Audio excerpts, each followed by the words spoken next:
Right now, somewhere in your pocket or on your desk, your phone just lit up. You didn't ask it to. You just felt it. And within seconds, your hand moved toward it without you even deciding to move. That's not weakness. That's not addiction in the way you think. The real answer is far stranger. Your hand didn't move because of an app. It moved because of something that kept your ancestors alive for 300,000 years. Think about the last time you checked your phone for no reason, no notification, no message, just a pull. A small itch in the back of your mind that said, check now.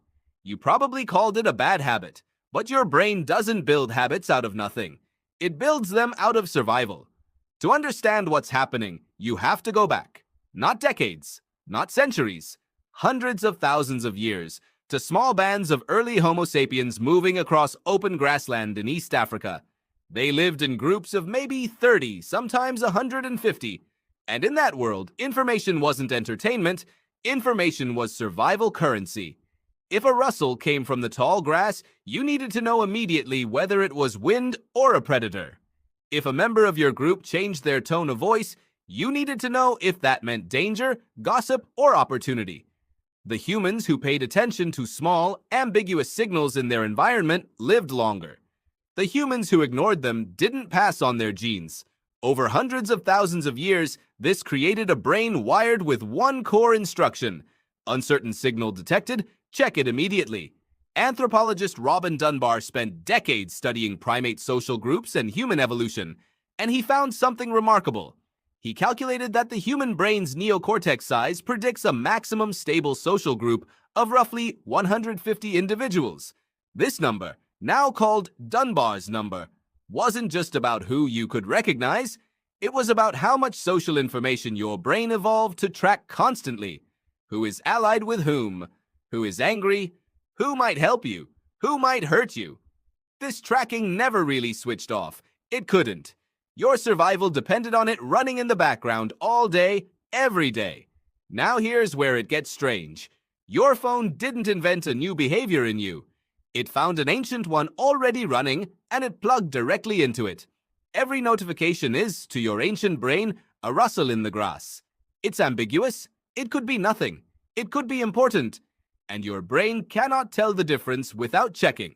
This is called an unpredictable reward, and it's one of the most powerful psychological forces ever discovered. Psychologist B.F. Skinner demonstrated this in the mid-20th century using pigeons and a lever. When a lever delivered food every single time, the pigeons pressed it occasionally, calmly, only when hungry. But when the lever delivered food at random, unpredictable intervals, the pigeons pressed it obsessively, sometimes hundreds of times an hour, even when they weren't hungry at all. Your phone runs on the exact same random interval. Sometimes you check it and there's nothing. Sometimes there's a message that makes you feel wanted. Sometimes there's a like, a comment, a mention. You cannot predict which one is coming.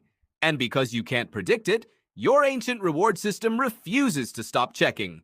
It worked this way for a pigeon and a lever. Why would you be any different? But there's a second layer to this, one that goes even deeper than reward. It's about threat.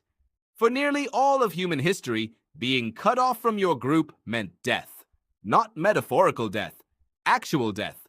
A human alone on the savannah, without the group's shared vigilance, shared food, and shared warmth, rarely survived long. So your brain evolved a built-in alarm system for social disconnection. Feeling left out wasn't just uncomfortable. It registered as danger. Neuroscientist Naomi Eisenberger ran a study in the early 2000s using a simple computer ball tossing game. Participants believed they were playing with two other real people online. In reality, the game was rigged so that at a certain point the other players simply stopped throwing the ball to the participant. They were excluded. Eisenberger scanned their brains during this moment and found that social exclusion activated the same brain region, the anterior cingulate cortex, that lights up during physical pain. Being left out didn't just feel bad. Your brain processed it the same way it processes a broken bone. Now think about what a phone notification actually represents to that same ancient alarm system. A message means you are still included. A missed message, or worse, a message you haven't checked yet, might mean you're being left out of something. Your brain doesn't know the difference between a group text and a hunting party deciding whether to include you. It just knows uncertainty about your social standing. Check now. Resolve it. This is why ignoring your phone can feel almost physically uncomfortable. You're not weak. You're running threat detection software built for a world where being left out could kill you. Applied to a world where being left out means missing a meme. Here's the part that should genuinely unsettle you. Every part of your phone that seems to demand your attention was designed by people who understood this ancient wiring perfectly. The infinite scroll, the pull to refresh gesture that mimics a slot machine lever, the red notification badge, a color your brain is evolutionarily primed to associate with danger and urgency. None of this is an accident. It's a system engineered to trigger a 300,000-year-old alarm over and over, dozens of times a day.